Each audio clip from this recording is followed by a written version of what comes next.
પાયલ, તારી દવા.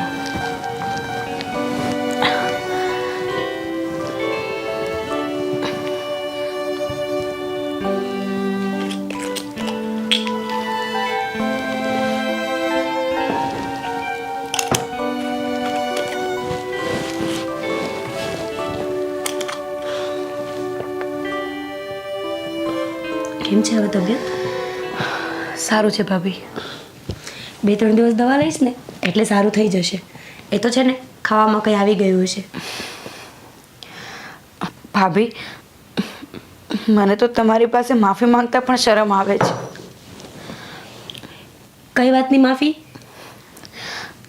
મેં તમને આટલું બોલી છું, કારણ વગરનું, કંઈ પણ વિચાર્યા વગર તમને જે મનમાં આવે એમ બોલી છું. તમારું ક્યારેય માન નથી સંભાળ્યું મેં. સાંભળ મારી વાત. મેં તને ક્યારેય મારી દેરાણી માની જ નથી. તું હંમેશાથી મારી નાની બેન જ હતી અને બેન જ રહીશ. અને મને ખબર છે તારો સ્વભાવ થોડો ગુસ્સાવાળો છે, તો પણ મોટી બેનને થોડું ખોટું લાગે નાની બેનની વાતનું. ભાભી, ખરેખર તમે મારી મોટી બેન છો, એટલે જ તમારી દરેક ભૂલને તમે માફ કરી દો છો. હું ગમે ત્યારે તમને ગમે તેવું કહું, તમે ક્યારેય મગજમાં નથી લેતા. પાયલ, તારે માફી માંગવી હતી ને તો તે માંગી લીધી, અને ચલ મેં પણ માફ કરી દીધી. પણ અત્યારે તબિયત ખરાબ છે ને તો એનું ધ્યાન રાખ. આ બધી વાતો આપણે પછી કરીશું. સારું ભાભી. અને હા, આ તું માફી માંગે છે ને, તું સાજી થઈ જાય ને પછી એક દિવસ મસ્ત લડાઈ કરશું આપણે બે, એટલે તને પણ શાંતિ અને મને પણ શાંતિ. ના, હવે હું તમારી સાથે ક્યારેય ઝઘડો નહીં કરું. જેમ તમે કહેશો ને એમ જ કરીશ. હા, તો અત્યારે હું એમ કહું છું કે તું સૂઈ જા, એટલે હવે તું મારી વાત માનીશ ને? હા, તારું ધ્યાન રાખજે, આરામ કર અને મગજમાંથી બધી વાતોને કાઢી નાખ. ઘર હોય ને ત્યાં તો આવું નાનું મોટું ચાલ્યા જ કરવાનું છે. ઠીક છે ને? ચાલ તું આરામ કર, હું કામ કરી લઉં.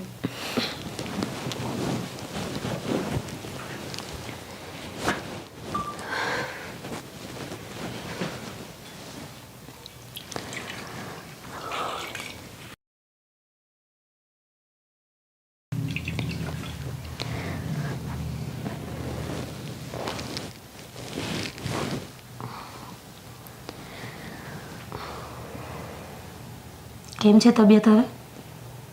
સારું છે. થોડો તાવ છે પણ એ પોતા મૂકીશ ને એટલે હમણાં વયો જશે.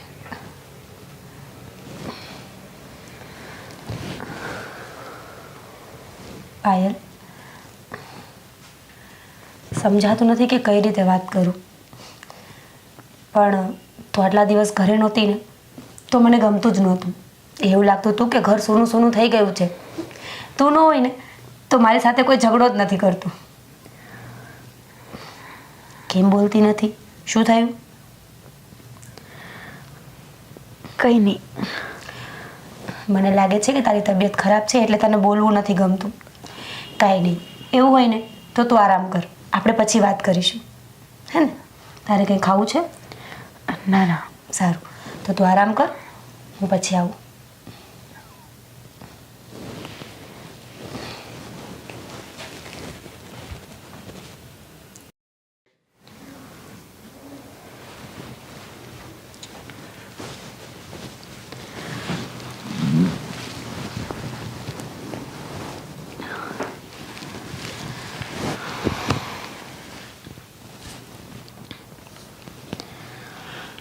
તારી તબિયત કેમ છે હવે?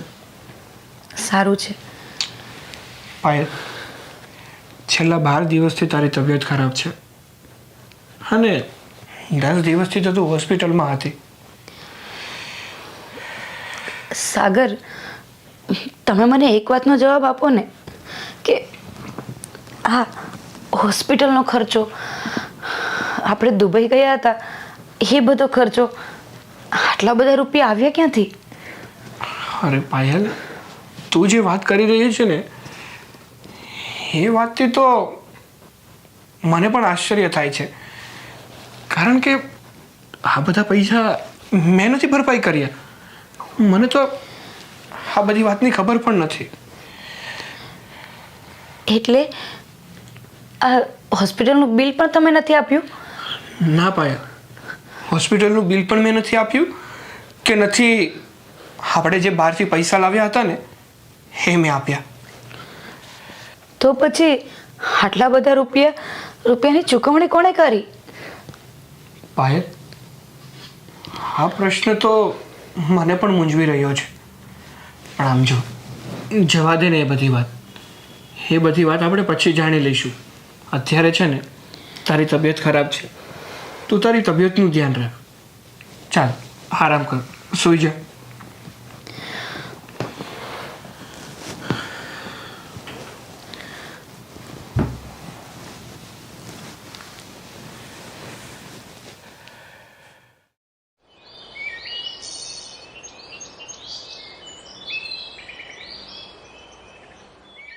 આજકાલ કરતાં કરતાં સાગરના લગ્નને કેટલા દિવસો થઈ ગયા. અને હા જો એને દુબઈ જવાનું હતું એ જી આવ્યો. પણ હજી શેઠ સાથે શું વાત થઈ, શું કરવાનું છે, આ કોઈ વાત આવીને એને મને કરી નથી. તમારે પૂછવું જોઈએ ને પણ એને. હવે હજી તો આવ્યા હોય ત્યાં પાછા પાયલ બહુ બીમાર પડ્યા. હવે આ બધી ઉપાધિમાં ક્યાં બધું એ બધું પૂછવું પાછો હશે. હવે આ આજે રવિવાર જ છે ને, હા, તો બસ થોડી વારમાં બધાને પૂછી લઈએ. તો બધા એને કારે બોલાવી જ લ્યો ને પૂછી લો.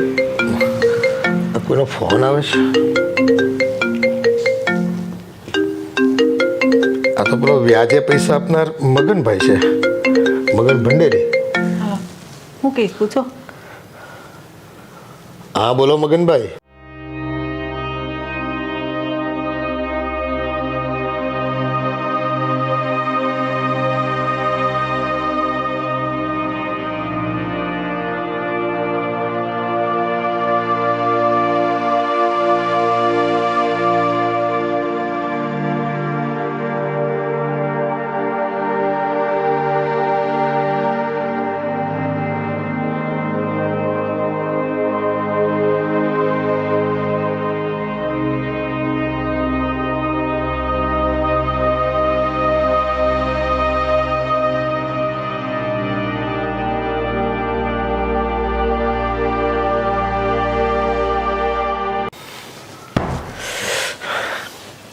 મિત્રો, તમને અમારો વિડીયો ગમે ને તો લાઈક કરો, શેર કરો અને સબસ્ક્રાઇબ કરો.